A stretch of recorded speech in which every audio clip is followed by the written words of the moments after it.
And this is Morgan, and she's examining, this is Sacro, and he's a PRE, Pure Raza Espanol, and he is 10, 11, 12 years old, 10, 11 years, 12 years old now. And David Saunders in sunglasses, he's holding the horse, and she's taking his pulse, respiration, and temperature, I'm assuming. Is that right, Robin? Yep. And there's a normal status for it. And they're going to give the horse some sedative, and they're going to examine his teeth.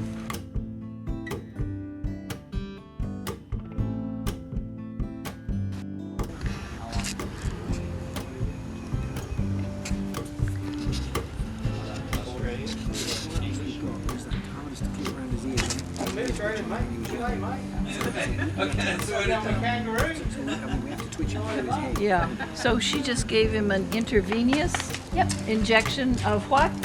It's a mix of xylazine and Turkish usage.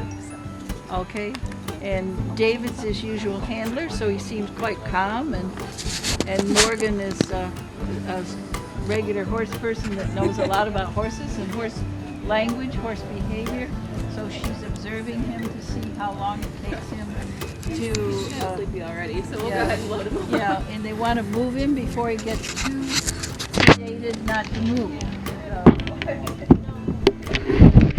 So they put the horse in, I call this a stock, and they did this in ancient times as well as contemporary times to try to restrain horses and or even cattle. So there's a little shoulder strap.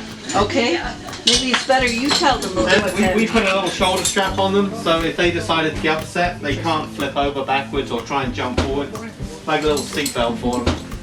That's good, that's good, yeah. First of all, we look at how many, these are the front incisors on a horse. And they have 12 of those. And then we have canines, which are here. These are the old fighting teeth. So this is what a stud would protect his herd of female horses with. And then you get the wolf teeth, which are back here, and then there's 3 premolars and then 3 molars, top and bottom. But what we'll do first, we'll work on the front incisors and then balance those up. Once we've done those, we'll address the other teeth and work to the back of the mouth.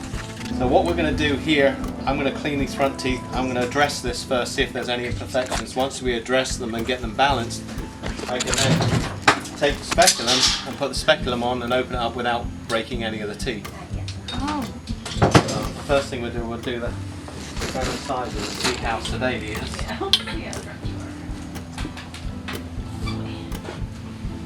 The old way of doing it would be propping them up in the stall and trying to hold it there, and something you get hit in the face and everything else. And the importance of sedation is because you use modern power equipment, and you don't want it to slip and hurt the jaw or the teeth or the It's more comfortable for the horse. Yeah, it's comfortable for the horse. The horse is under control. Most people who don't use sedation can't legally use it. So if you get someone who's hand floating or doing it, or they sedate a horse, you actually got to use and have a vet present or employ a vet to do use sedation. Exactly. Yeah, that's right. So we use a little diamond cut off here.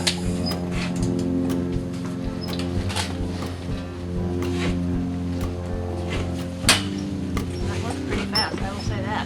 Yeah, it's about 30 seconds. So you can see the imperfections along here. See the irregularities? Can any of you see it? If you want to step up in here, You can come right up it's here. perfectly safe to come up in here. So what I'm going to do is just take off.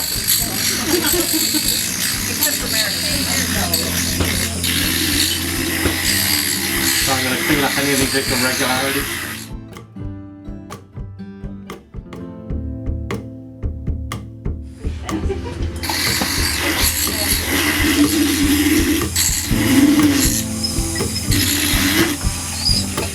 We've got a little hook on the back here, can you see that? Take that off.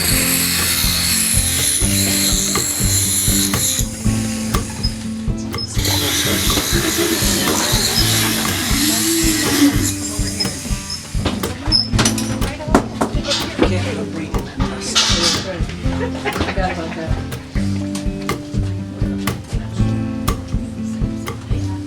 Turn that fan on a little bit. And that's the toothpick that I normally use, Yeah. right? So I borrowed this from Gloria earlier. So they get, don't worry. so they get a little bit of calculus around here. Can you see this? So we just clean off the calculus around the tooth.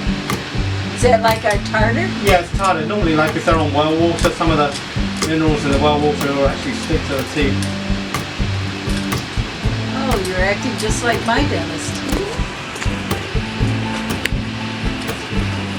So your dentist talks to you just you're opening out. Yes, I exactly. tell him to open his mouth in a minute and we'll see what's going on.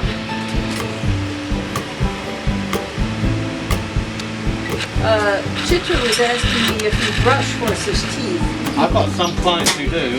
Is that true? Oh, we don't. But typically, horse owners do not brush their horses' teeth. No. Is that correct? Typically not.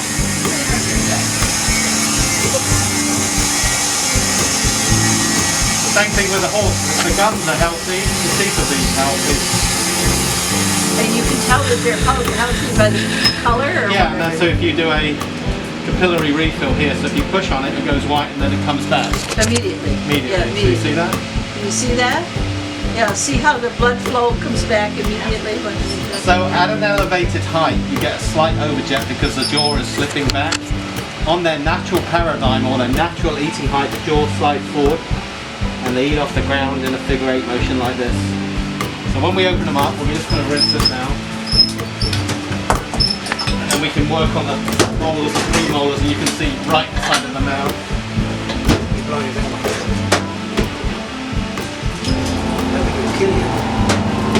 when they're tranquilized. Goes over their pole. And now you know I've cleaned up the front incisor so it won't fracture any of the teeth. So rest on the front teeth. Here we can tighten up a little bit more. How long is the sedative? Normally about 20 minutes. It depends on if we got a surgery, we can sedate them up to 4.5 hours. So let's make sure this is open. Good. Go back on the head lift. So if you want to look inside, now you can see the inside of the mouth. So these ridges up here, what I was telling you about, this is what takes the food from the front to the back of the mouth. Underneath the tongue here is the saliva ducts or saliva glands. This is what makes the food moist when they eat it. So the front part of the tongue here is very malleable. The back part here, can you see how raised it is? Oh. So that's what takes the food in the back in this figure 8 motion like this. And then by the time the food's small enough at the back of the mouth, it can be digested and swallowed. So some horses will quit the food for a little bit and spit it back out. But most of the time, we'll get the teeth set. So what we're going to do is, if you look at the outside edge here, you see these little points. I don't know if you can see that. They're called buccal points, right on the outside edge. And then on the inside edge here, these are called lingual points. And then on the top is palatal. So they're buccal, lingual, palatal. And then the first 3 teeth are premolars, and then the back 3 teeth are molars. And they're numbered in a series here in quadrants. So this is quadrant 1, quadrant 2, 3, and 4. So this tooth will be a 101, 102, 103, 104, 5, 6, 7, 8, 9, 10, 11. And then the tooth, so I can identify on the chart, if we've got a broken tooth, it'll be a 1-8, and then we can put it down, we've got a broken 1-8 on the buccal side. So these are diamond power tools. So this is what we grind the teeth down with. And then I have different styles for doing different parts of the tooth. So if we look in here,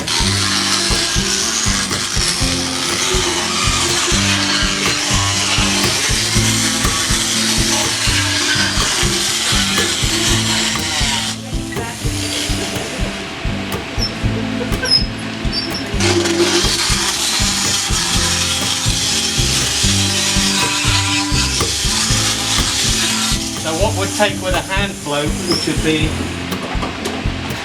something like this, can take you 40-45 minutes and you can cut the mouth up. You can do with a diamond in a minute, 2 minutes.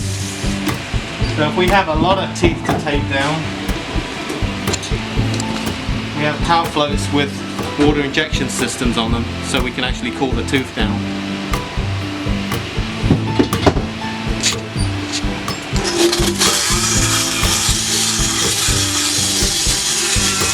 what we try and do is do the buckle side or the outside edge and then the inside edge, top, bottom, all the way round.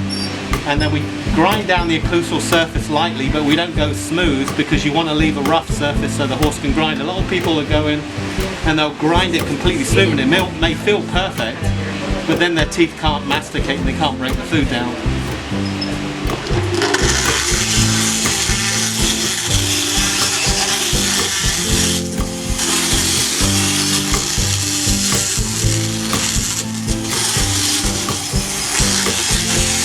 We've got a high tooth here in front.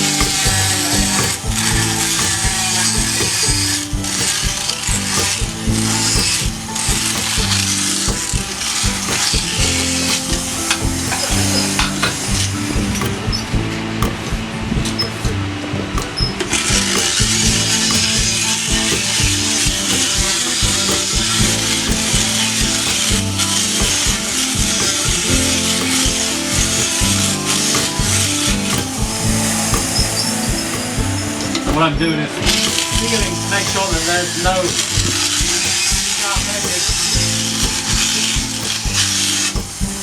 And also by looking in the mouth and opening the mouth up, you can see if there's anything stuck in there like a piece of wood or wire or a broken tooth. Now, didn't you extract a piece of wood from one of our horses once? Yes, I thought so, yeah. It was actually, it had grown, it stayed in there so long. But the saliva had eaten away at it, so it was soft to pull out. But there was actually indentations into the jaw of where the stick had been. And he was a very slender horse, and we think it interfered with his eating, obviously. So this is an apple core. So this is to do the edges, but it won't cut up any of the tissue. So this is the side of the tooth we're going to go in. You take off any high points or low points, but you still want to leave the integrity of the surface rough. Still want it like a millstone would be, rough surface to grind the food. Grind it down.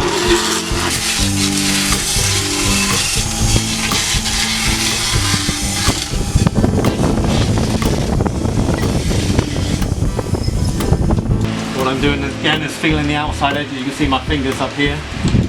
Make sure there's nothing protuberant.